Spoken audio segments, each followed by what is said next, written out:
Bonjour, l'objectif de cette vidéo c'est de découvrir 2-3 petits outils avec bien sûr une application de tout ce qu'on a déjà vu dans nos formations pour réaliser par exemple une grenade à fragmentation. Alors le plus simple c'est de créer un espace objet, tab géométrie, je vais le baptiser frag, aller à l'intérieur et créer une simple sphère. C'est elle qui sera le corps de la grenade à fragmentation. On va afficher la segmentation avec Shift W. Ici, on va réduire la subdivision. Alors, la réduction de la subdivision est en fonction de votre modèle de grenade à fragmentation que vous avez choisi.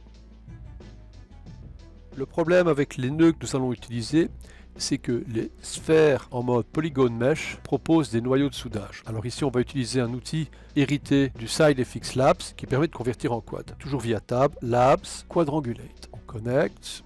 On regarde le résultat. Automatiquement, le sommet est constitué maintenant de quad. Par contre, vous risquez d'avoir deux points non connectés. Donc là, il y a différentes manières. Soit on sélectionne, soit on les supprime. Mais imaginons que vous en ayez plusieurs. On va donc aller chercher l'utilitaire qui est le Polydoctor. On le connecte. On active sa sortie. Et dans la partie Edge Points, Disconnected Points, vous faites Repair. Et il va supprimer tous les points qui ne sont pas connectés à votre maillage.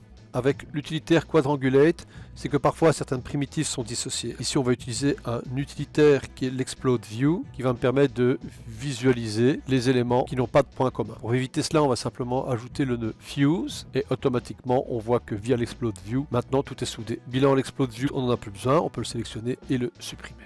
Rien de nouveau globalement, sauf peut-être l'utilitaire Quadrangulate. On va maintenant utiliser un outil particulier, c'est le Starbust, qui va nous créer des subdivisions. On a ici une gestion de inset, donc chaque primitive va avoir une inset et on pourra gérer la distance intérieure. Cette distance va agir en fait sur les segments d'origine. Vous revenez sur la sphère, vous cliquez sur Enter où vous affichez les poignées de déformation et vous gérez le profil de la grenade à fragmentation. Après ce dernier nœud, on va sélectionner les points du sommet, appuyer sur majuscule V pour ne pas prendre les points qui sont à l'arrière. Tous ces points maintenant étant sélectionnés, vous appuyez sur T pour avoir un nœud d'édite. Vous allez les soulever légèrement et les mettre à plat sur l'axe Z. Sur Scale Z, on va mettre 0 et nous venons d'horizontaliser tous les points sélectionnés.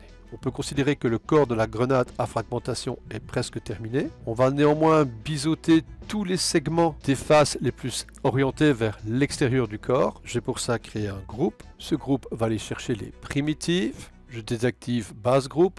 Je reviens sur Include by Edge. Je clique sur le premier paramètre et je fais évoluer le paramètre de tolérance angulaire afin que j'ai toutes les faces intérieures sélectionnées sauf les extérieures. Le nom du groupe, c'est groupe 1. Je vais maintenant mettre un polybevel. Le polybevel va utiliser tout sauf le groupe. Et pour ça, ici, on va chercher groupe 1. Et pour inverser le groupe, comme on a déjà vu, on va mettre un point d'exclamation. Bilan, le polybevel va agir exclusivement sur le groupe inversé. On va mettre une petite distance. Et pourquoi pas un ou deux segments de division. À ce stade, on peut considérer que le corps est terminé. On va ajouter certains éléments permettant de finaliser ma forme. Je vais commencer par un tube, réduire son diamètre, réduire sa hauteur, ajuster sa position dans l'espace, cocher End Cap. Je vais ici mettre un merge, connecter le tube que je viens de créer et le corps de la grenade et activer la sortie du merge. On va maintenant créer avec un autre utilitaire venant du SideFX Labs une connexion entre le tube et le corps de la grenade à fragmentation. Tab, Labs et vous prenez cet utilitaire. On va connecter le tube à la première entrée et à la seconde entrée, on va prendre le corps de la grenade. Voici le résultat. On va désactiver Addition Vertex Color. Je vais enlever l'affichage des UV. Le Target Poly Count, on va mettre 200 pour réduire le nombre de subdivisions. Alors j'ai déjà fait une vidéo relative à cet utilitaire. Donc je vous invite à aller voir un petit peu les différentes options. À ce stade, la subdivision est triangulée.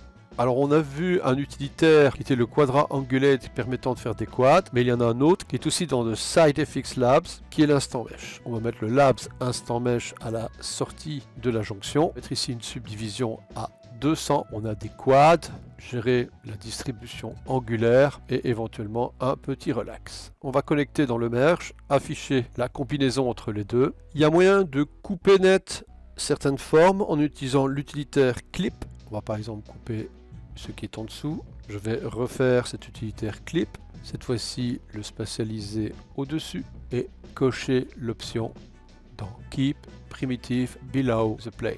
À ce stade, on peut encore rajouter quelques éléments pour donner un peu plus de réalisme, comme par exemple un torus qui va permettre de découpiller la grenade à fragmentation. Je vais le spatialiser, modifier ses radius, venir nourrir le merge avec.